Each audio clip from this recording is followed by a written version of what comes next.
I'm the greatest thing that ever lived. I don't have a mark on my face, and I upset Sonny Liston, and I just turned 22 years old. I must be the greatest. I told the world, I talk to God every day. If God's with me, can't nobody be against me. I shook up the world. I shook up the world. Sorry, I'm the king of the world. Hold it. I'm pretty. Hold it, you're not that pretty. I'm a bad man. I shook up the world. I shook up the world. I shook up the world.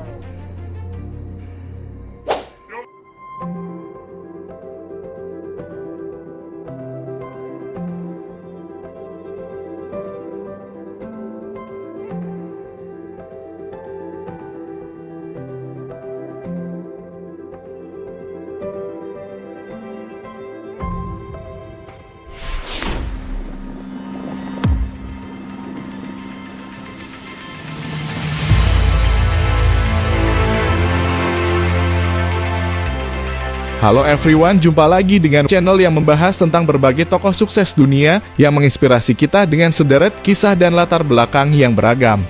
Nah, pada kesempatan kali ini admin akan membahas seorang legenda yang berasal dari dunia tinju yang sudah tidak asing lagi di telinga kita. Sang juara dunia kelas berat tinju. Ia memiliki kecepatan luar biasa dan kekuatan dalam gaya bertarungnya. Flying like butterfly and stings like a bee. Melayang seperti kupu-kupu dan menyengat seperti lebah. Yap, siapa lagi kalau bukan Muhammad Ali? Begitu banyak kata inspiratif yang dapat kita pelajari dari kisah kehidupan Muhammad Ali. Seorang legenda olahraga yang telah menginspirasi jutaan orang di seluruh dunia. Ia bukan hanya seorang petinju hebat, tapi juga seorang pejuang sosial yang menentang ketidakadilan dan memperjuangkan hak-hak dan suara mereka yang tidak terdengar.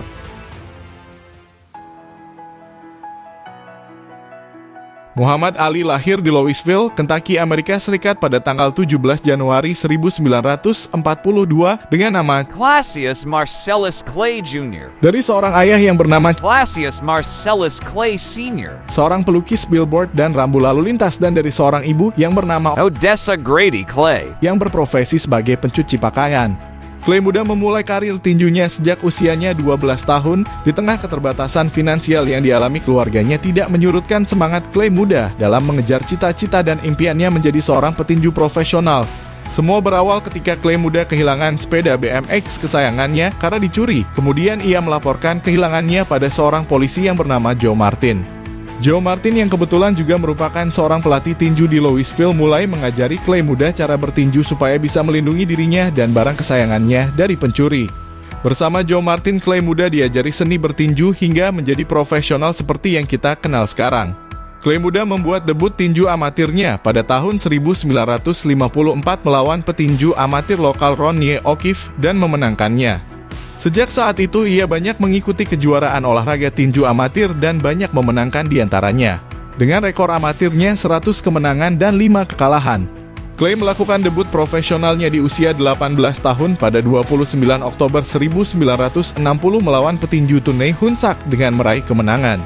Clay remaja juga ikut berkompetisi dalam pertandingan Olimpiade 1960 yang diadakan di Roma, Italia. Ia berhasil memenangkan medali emas di divisi kelas berat ringan. Ini menyebabkan kontrak dengan sekelompok jutawan yang disebut Louisville Sponsors Group. Itu adalah kontrak terbesar yang pernah ditandatangani oleh petinju profesional.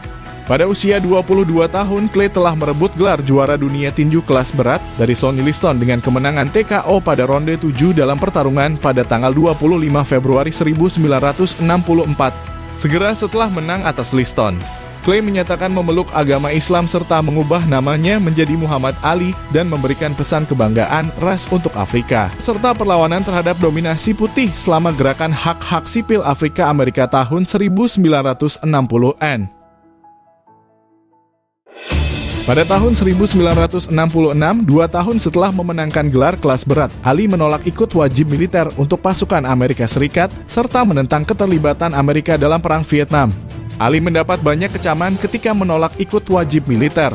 Dia menjadi salah satu tokoh anti-perang dan anti-wajib militer di Amerika Serikat. Dia bahkan dikenai sanksi larangan bertanding di Amerika Serikat pada awal tahun 1967 dan gelarnya dicabut oleh Komisi Tinju. Musuh saya adalah orang kulit putih, bukan Vietnam, Cina, atau Jepang. Anda penentang saya ketika saya menginginkan kebebasan. Anda penentang saya ketika saya menginginkan keadilan. Anda penentang saya ketika saya menginginkan kesetaraan. Anda bahkan tidak membela saya di Amerika karena keyakinan agama saya. Dan Anda ingin saya pergi ke suatu tempat dan berjuang. Tetapi Anda bahkan tidak membela saya di sini di rumah, kata Muhammad Ali di depan kerumunan mahasiswa ketika pengasingannya di dunia tinju. Ali juga mengungkapkan mengapa mereka meminta saya untuk mengenakan seragam dan pergi 10.000 mil dari rumah dan menjatuhkan bom dan peluru kepada orang berkulit coklat di Vietnam, sementara yang disebut orang negro di Louisville diperlakukan seperti anjing dan ditolak hak asasi manusianya.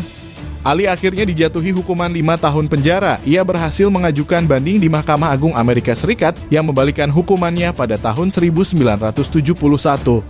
Pada saat itu ia sama sekali tidak bertarung selama 4 tahun dan kehilangan performa puncaknya sebagai seorang atlet tinju.